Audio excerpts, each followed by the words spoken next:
Bismillahirrahmanirrahim. Assalamualaikum warahmatullahi wabarakatuh. Alhamdulillahirabbil alamin wa bihi nasta'inuhu ala umri dunya waddin. Wassalatu wassalamu ala asyrafil anbiya'i wal mursalin wa ala alihi wa ashabihi ajma'in, amma ba'd. Pemirsa yang dirahmati oleh Allah Subhanahu wa taala, tema kita kali ini adalah 7 kemuliaan dalam 7 ketaatan yang kita lakukan. Kaum muslimin yang dirahmati oleh Allah Subhanahu wa taala, di dalam aktivitas kita sebagai umat muslim sehari-hari ada upaya yang kita lakukan agar kita menjadi orang-orang yang dikasihi oleh Allah dengan menunjukkan ketaatan yang kita lakukan dalam keseharian. Dan bentuk ketaatan itu bila kita lihat lebih mendalam, maka ada kemuliaan-kemuliaan yang menempel dalam kegiatan tersebut. Ada 7 hal kegiatan yang biasa kita lakukan untuk menunjukkan ketaatan kita kepada Allah. Namun sering kita lupakan bahwa dalam 7 kegiatan untuk menuju ketaatan Allah itu terdapat kemuliaan yang Allah tawarkan kepada dirinya. Apa saja wujudnya? Yang pertama, wafis sujudi al-qurbah. Di dalam setiap sujud, dalam ibadah sholat yang kita lakukan, maka disitulah ada kedekatan kita kepada Allah Subhanahu wa taala. Hal itu sampai tertulis di dalam Al-Qur'an, khususnya di surat Al-Alaq, kalla la tuti wasjud waqtarib.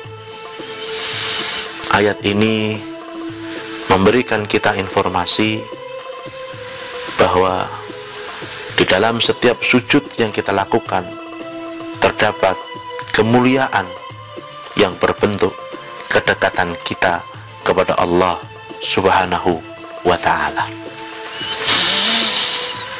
Perbuatan yang kedua yang menuju kepada ketaatan yang sering kita lakukan adalah asyam, seperti halnya pada bulan ini. Wa fisyam at-taisir. Di dalam puasa ini terdapat kemudahan-kemudahan yang Allah tawarkan. Selain daripada keistimewaan daripada bulan puasa atau orang yang sedang menjalankan ibadah puasa, puasa tersebut didesain oleh Allah sedemikian rupa sehingga setiap umat muslim mampu untuk menjalankannya. Dalam ayat Allah Subhanahu wa taala berfirman yang tertulis di dalam Al-Qur'an, salah satunya adalah Allah tidak menghendaki kesulitan atau kesukaran bagi orang yang telah menjalankan syariat Allah Subhanahu wa taala. Oleh sebab itulah perintah puasa ini diberikan kepada mereka yang siap secara zahir dan batin dan mampu melaksanakan puasa tersebut. Maka ada pengecualian seseorang tersebut jatuh hukum dari yang wajib tidak menjadi wajib. Di antaranya adalah orang yang sedang melakukan perjalanan atau sering kita sebut dengan istilah musafir.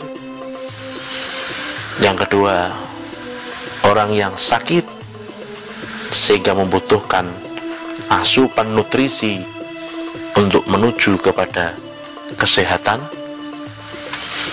Yang ketiga, orang yang sedang diberikan karunia oleh Allah seperti hamil dan menyusui. Maka bentuk pengecualian inilah menjadi catatan bagi kita bahwa kemudahan-kemudahan dalam berpuasa senantiasa diberikan oleh Allah agar manusia itu dalam menjalankan ibadah atau syariat tidak dibebani dengan kesukaran dalam menjalaninya. Pemirsa yang dirahmati oleh Allah Subhanahu wa taala,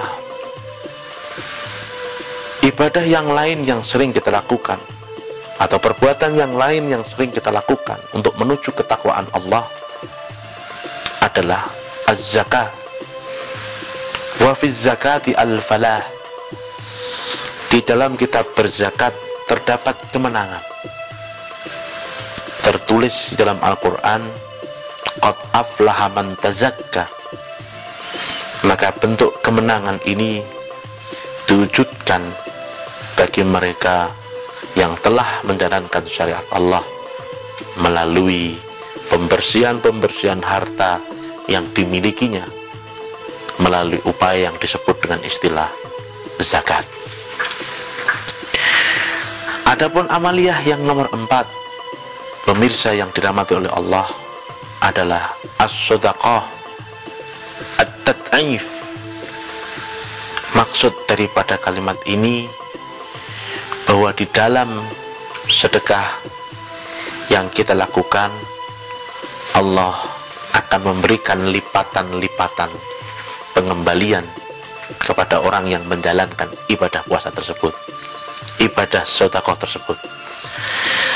Maka Allah Subhanahu wa taala berfirman, "Man dalladzi yuqridullaha qardan hasanan fayudha'ifahu lahu ad'afan katsira." Ayat ini menjadi legitimasi bagi orang yang menjalankan sedekah akan diberikan kemuliaan berbentuk lipatan-lipatan kebaikan yang berada bagi orang yang telah menjalankan ibadah sedekah tersebut.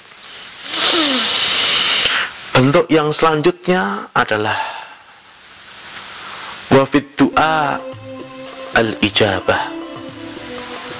Di dalam doa terdapat garansi Allah akan mengkabulkannya.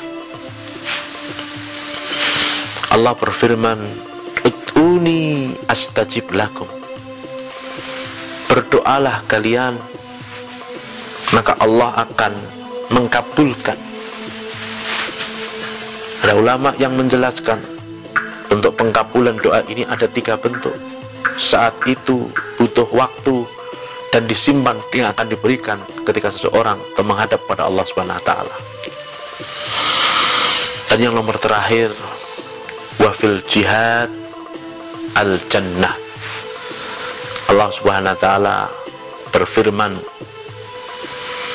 "Innallaha ashtara minal mu'minina anfusahum wa amwalahum bi anna lahumul jannah."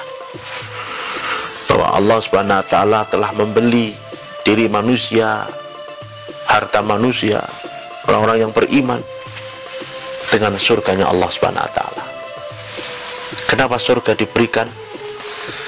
Karena upaya yang dilakukan oleh umat muslim untuk menyenangkan Allah, salah satu wujudnya jihad yang dilakukan dengan dirinya maupun hartanya. Wujud jihad tidak selalu dan melulu dengan perang. Ada haji, ada puasa.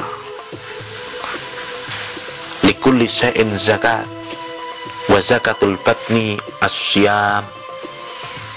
Segala sesuatu itu ada zakatnya, dan zakat terhadap perut yang kita miliki ini adalah berpuasa. Maka 7 item ketakwaan yang kita lakukan ternyata mendapatkan garansi kemuliaan dari Allah Subhanahu wa taala. Harapannya semakin meningkat ketakwaan kita, Allah memberikan kemuliaan-kemuliaan yang lain yang melekat dalam diri kita. Semoga kita semua termasuk orang-orang beruntung yang senantiasa berada dalam lindungan Allah Subhanahu wa taala. Sekian dari saya, bertemu lagi pada pertemuan berikutnya. Assalamualaikum warahmatullahi wabarakatuh.